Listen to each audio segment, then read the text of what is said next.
So ayan guys, kakain na siya, so kailangan mag-pray muna siya. Ayan siya guys, pag kumakain po yan, marunong na po yan manalangin mag-isa. Nagpre-pray po bago kumakain tong aming bunsong kapatid kasi tinuro po namin yan sa kanya.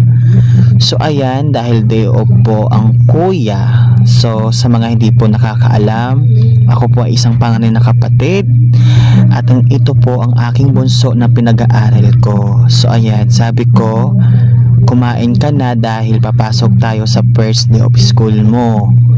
So ayan, nilutuan ko lang siya ng itlog and then nilagyan ko ng ketchup kasi paborito na yung may ketchup na kanin. So dahil malaki na rin siya, so ayan, marunong na siya mag-isa kumain. Papasok po siya, kinder po siya.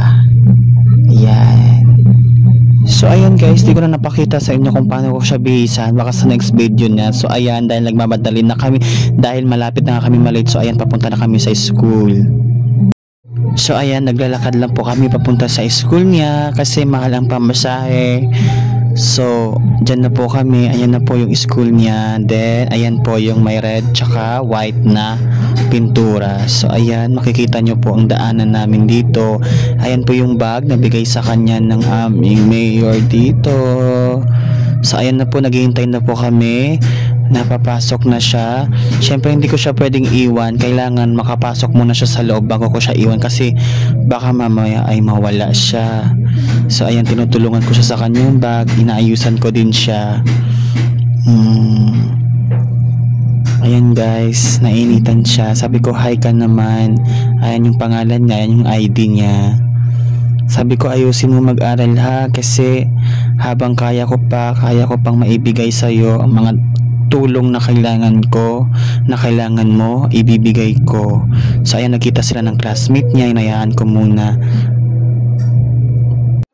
So ayan guys, dahil sila na po ay papasok na sa school, hinayaan ko na siya pumasok. Pipila yan sila sa loob, lahat po yan ng kinder.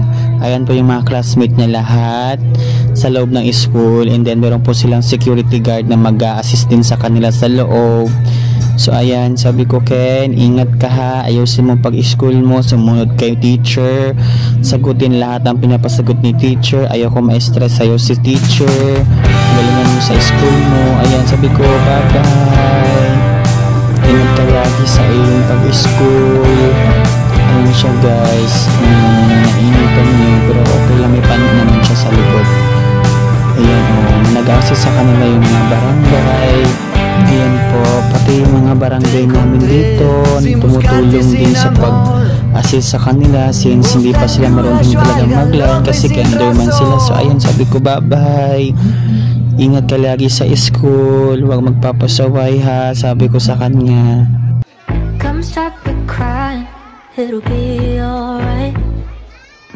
Just take my hand, hold it tight. I will protect you from all around you. I will be here, don't you cry. For one so small, you seem so strong. My arms will hold you, keep you safe and warm. This bond between us can't be broken. I will be here, don't you cry. 'Cause you'll be in my heart. Yes, you'll be in my heart.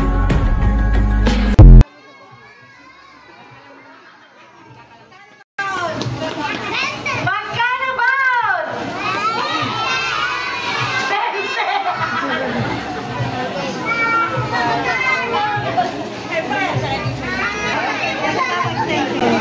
So ayan guys, dahil papasok na siya sa loob, babay siya ng babay sa akin. Dahil akala niya wala na ako, so nandun pa rin ako. Kaya babay siya ng babay sa akin. Ganyan siya guys, pag pumasok na siya sa room or kahit saang lugar, pag magkahiwalay na kami, magbababay talaga yan siya bago siya or bago na ako iwan. So ayan, dahil papasok na sila sa room, dito sa amin kasi pag pumasok ang kinder sa room, bawal na po ang parents kasi nga po practice po yun sa kanila. na hindi masanay laging nandun ang parents. So ayan, babay siya ng babay sa akin. Sabi ko, bye-bye, ingat lagi, makinig lagi kay teacher. O akala niya wala na ako, nandun pa rin ako kasi parang nalulungkot ako kasi first day niya, pero feeling ko mukhang excited naman siya, mukhang hindi naman siya iiyak. Ayan, nawawala na siya sa pila kasi tingin siya ng tingin sa akin. Akala siguro wala na ako. Bye bye, ingat. 'Cause you'll be